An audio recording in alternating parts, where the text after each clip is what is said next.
Oui, j'ai souvent employé l'expression de royaume d'enfance. Cela correspond pour moi matériellement aux années d'enfance, entre, mettons, 4 ans et 12 ans.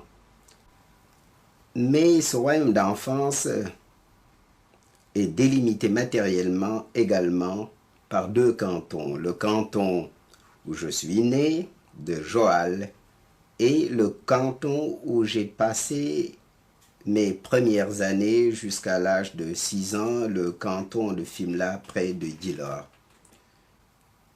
En effet, mon père était un propriétaire terrien assez aisé, mais chez les Serrères, on est de la famille de sa mère. Et ma mère était une fille de paysanne. Elle avait son frère qui était un paysan.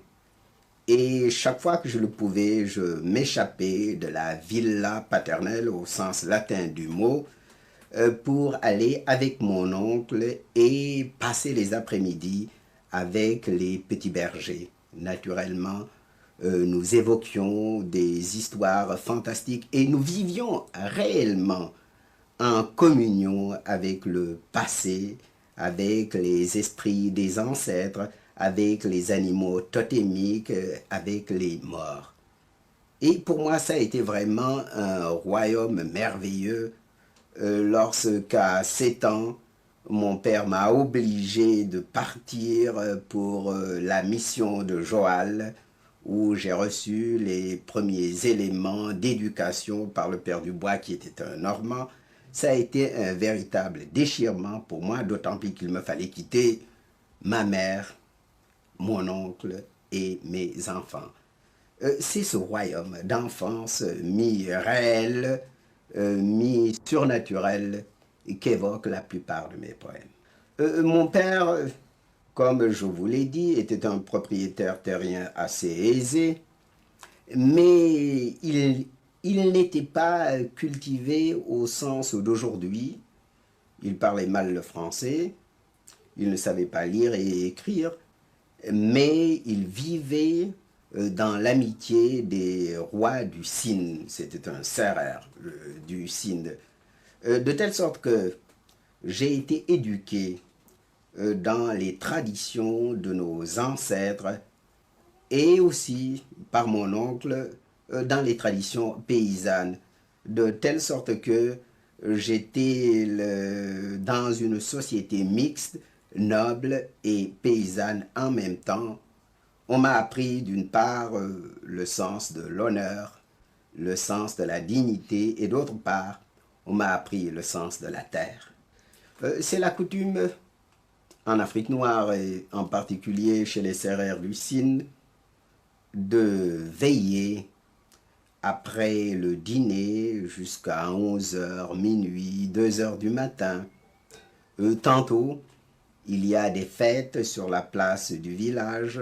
Au temps des moissons, ce sont des luttes, des jeux gymniques comme je les appelle. Luttes où le côté artistique occupe la plus grande place. Chants, poèmes chantés, dansés, théâtre.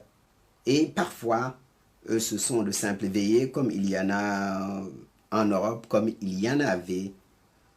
Donc, j'étais sur les genoux de ma nourrice et avec les autres enfants, avec mes frères, mes sœurs, mes cousins, nous écoutions les contes. Pendant des heures, nous vivions de la vie de nos fables et de nos contes. C'était merveilleux. Et à la mission catholique de Ngazoubil, la tradition avait été maintenue. Après le dîner, nous avions une longue récréation et le plus habile des conteurs se mettait à inventer des contes où il mêlait la civilisation négro-africaine et la civilisation européenne. Je me rappelle en particulier le pays où l'on mange la glace, où l'on se nourrit de glace. Et vous retrouverez cette expression dans un de mes poèmes. Cette lente lune de manne au royaume de notre enfance. Ce lumineux été sans nuit, cet éternel baiser des époux, des fiancés, qui le dirait? Irons-nous à Belbord, où les hommes se nourrissent de glace, ou bien à Moussoro, où les pans fleurissent sauvages? Les femmes y ont 4 coudées, leurs seins mûrissent au soleil, et leurs jambes lentes paraissent et disparaissent sous les nuages, comme des crétoises. Vous savez, la place éminente qu'occupe la femme dans la société négro-africaine. La femme symbolise la vie. Chez les Sérères du Sine, on est noble par sa mère. Chez les Sérères du Sine, on est de la famille de sa mère, dont l'oncle maternel est le chef, et on hérite de sa mère. Voilà donc la femme symbole de vie. J'ai ajouté à la tradition, en voyant dans la femme le symbole des sentiments, le symbole des affections, le symbole des passions, et le symbole en même temps de la beauté.